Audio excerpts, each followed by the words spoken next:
Kenapa imam selalu membacakan surah ini dalam solat sunat witir? Assalamualaikum warahmatullahi taala wabarakatuh. Apabila kita pergi solat tarawih bersama dengan imam dan menghabiskan witir bersama dengan imam, seringkali kita dengar imam akan baca surah dalam solat sunat witir. Kebiasaannya adalah surah Al-A'la, iaitu Sabbihisma Rabbikal A'la, dan juga surah Al-Kafirun. Dan pada rakaat yang terakhir, yang ketiga, dibacanya Qul Huwallahu Ahad, Qul A'udzu Birabbil Falaq, dan juga Qul A'udzu Birabbin Nas. Persoalannya, kenapa dibacakan surah-surah ini di dalam witir? Jawapannya adalah untuk membacakan surah-surah lain di dalam witir adalah dibenarkan.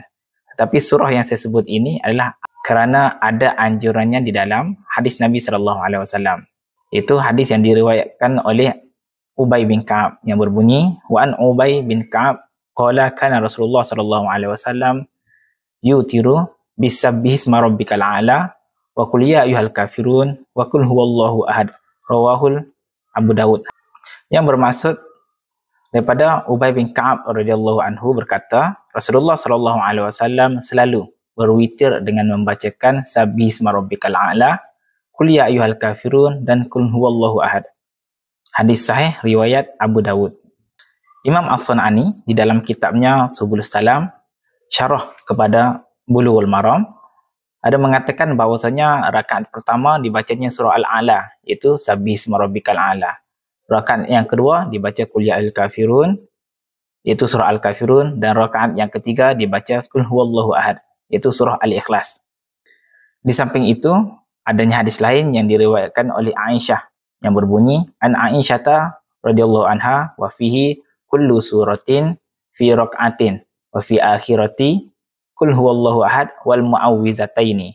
Yang bermaksud dari Aisyah dalam hadis ini disebut setiap surah di setiap rakaat, dan rakaat terakhir membaca surah Qul huwallahu ahad dan juga mu'awwizatain. Mu'awwizatain ini adalah dua surah, Qul a'udzu birabbin nas dan juga Qul a'udzu birabbil falaq. Imam As-San'ani di dalam kitab yang sama, iaitu Subul Salam, mengatakan pada rakaat pertama Nabi membaca Sabbihisma Rabbikal A'la, itu surah Al-A'la. Rakaat yang kedua Nabi membaca Qul ya ayyuhal kafirun, iaitu surah Al-Kafirun, dan rakaat yang ketiga Nabi membaca Qul huwallahu ahad, iaitu surah Al-Ikhlas, Qul a'udzu birabbil falaq, iaitu surah Al-Falaq, dan juga Qul a'udzu birabbin nas, iaitu surah An-Nas. Itulah sebabnya kenapa imam selalu membaca surah-surah ini pada solat sunat witir.